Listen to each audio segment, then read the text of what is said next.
Tinokukanudzai kunaudzwa manhoko dzanyasi zuva rochi20 mwedzi uno waGunyana. Tiri kutanda nyaya inorwadza kwaisondora pfuurari kwakagwarashiwa nokupisiwa dzimba dzewanhu vanosvika 14 kunzvimbo yokwaChiwi neumwe muzvina mabhizimusi ari mukuwasha waMutendi.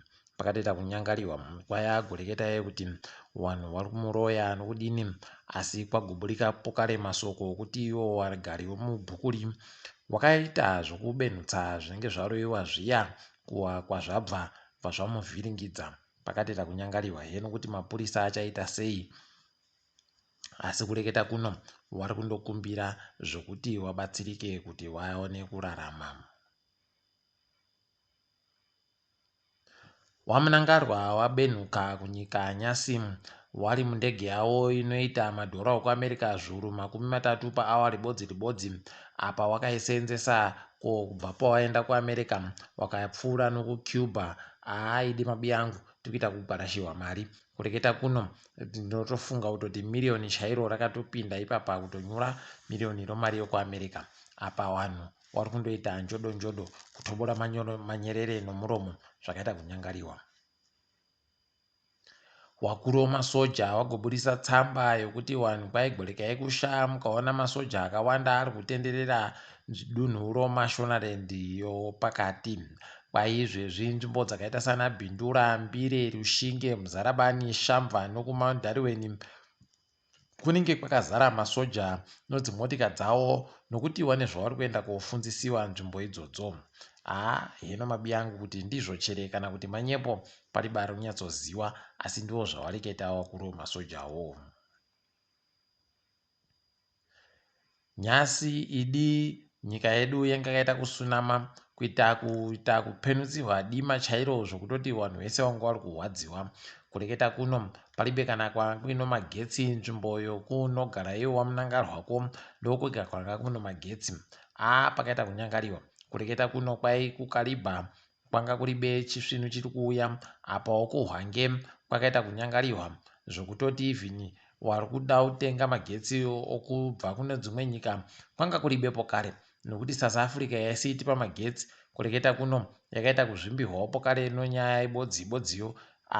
Heno mabiyangu kuti izvi zvichaita sei? Izvezvi kwai mukatoona magetsi enyu aribe kubenhuka chindodipfamai henyu muchiziva kuti nyika yese ndizvo zvitoripo izvozvo. Kuna nzvanako dzakakora kwaitika pokare Nyasi zvatagokunyepai kuti vanoite chibaterege. Mike Chimombe atobuditsiwa kare, izvezvi atopuwa bhero rozviuru 50 zvomari yomunyika. Zvavo wabi yedu ndokukama mukaka wakakora kawo unondoita kutokama uchibva utoenda kuosewa sadza. Zvavo wabi yedu, rekai tigone kwezvinoperera.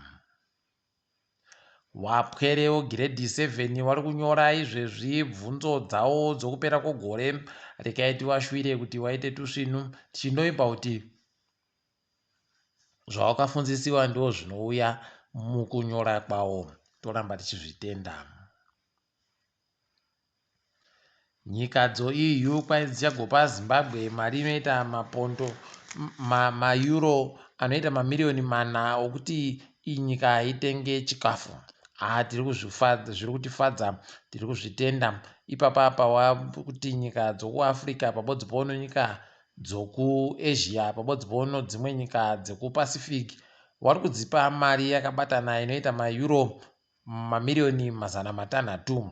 Tiri kutotenda dzimwe nyika dzomuAfrica dzatopuwa mari inoita mamiliyoni kana 20 zvichienda zvakadando, asi tiri kuzvitenda izvozvi nokuti zvinomboyamura kunzarai nokusunza kunoita kushoma. Hino kwedu zvikareka kuendesiwa kusiriko.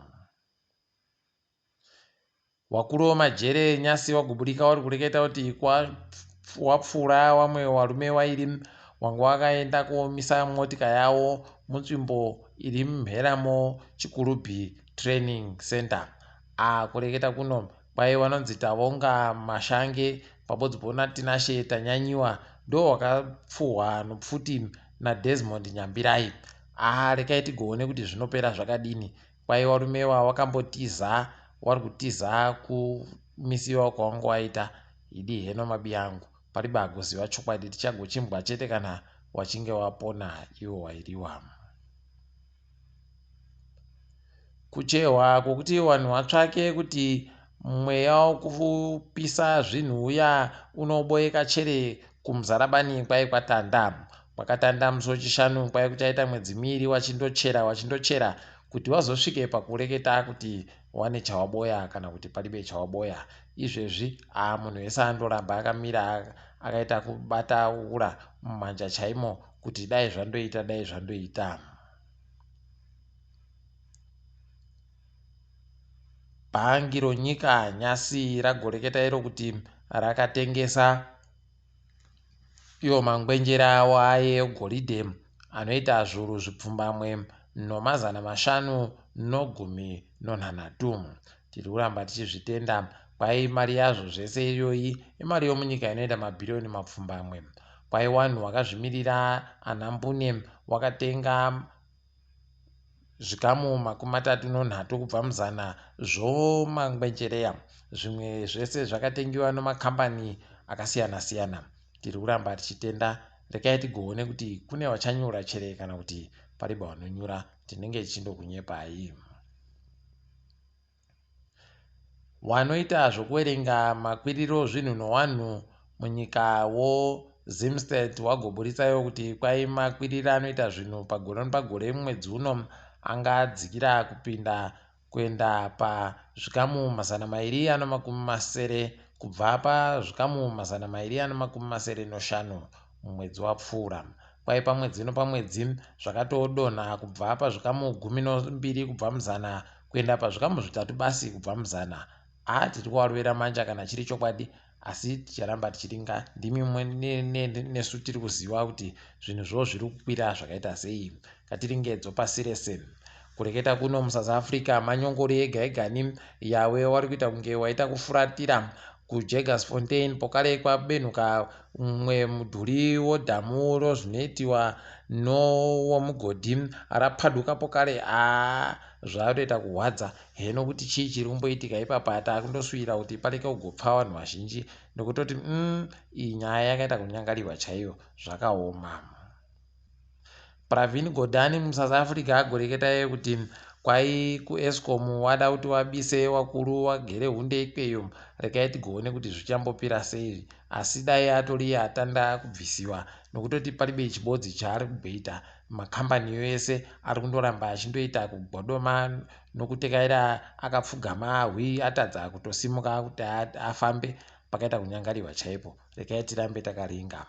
Kureketa kuno kwai Zweli Mkhize ndiye agonzi nodunhu roKZN ndiye wari kuda kuti agoita mutungamiri wenyikayo South Africa ramangwana. Rekai tione kuti vachazvikona chere nekutoti Ramaphosa anenge apinziwa mushishi manje kureketa kuno.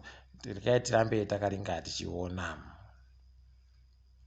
KuKenya kwaiwana mumiriri mudare reparamende wari kuhwadziwa nokuti Uhuru Kenyatta akasiya abisa nyaya dzomari dzokuti wapinde mudare reparamende dzinonzi pachirungu masitting allowance. Izvezvi kwai wakutofunga kutoti wachinje mutemo pokare wabenhutse iyo maridzo nokutoti wari kuti homwe dzawo dzanyanya kuserera. Idi zvakaita kuoma. Rekai tigoona. Iye William Ruto aisa dare remakurukota ache rinova vanhu 22 nevakadzi vari 1. Toramba tichiona kuti zvinenge zvimbotekaira sei tigokunyepai.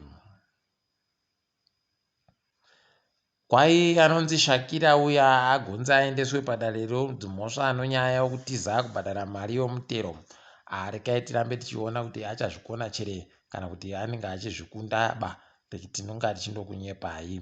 Munyaya yokugumisira, Eliud Kipchoge ari kuramba achiita kufadza vanhu. Kureketa kuno akaenda pokare kumhanya zvokutonyanya kumhanyitsa kupfuura zvaakamboita, nokutoti ndiye munhu anga ari kumhanya zvinozikana kuti pavanhu vanomhanya makiromita 40 wese ndiye ari kuita kutonga, ndiye jongwe racho. Aenderera mberi akabva anopindiridza futi pokare kumhanya kwaakaita kupfuura. Tinoramba tichimurera manja. Izvezvi vanhu vese vokukenya vari kuita kusaya pokuringa nokuita kufara, vari kuita kutadza kubatika vachindoti uyu kwedu uyu kwedu. Aidi aiwa ngwawo. Rekai tivarwere manja ngwediwo pokare nekuti muAfrica tiri ipapo mabuja tagumira pano ndini wenyu MaJerigadhi WeNhau.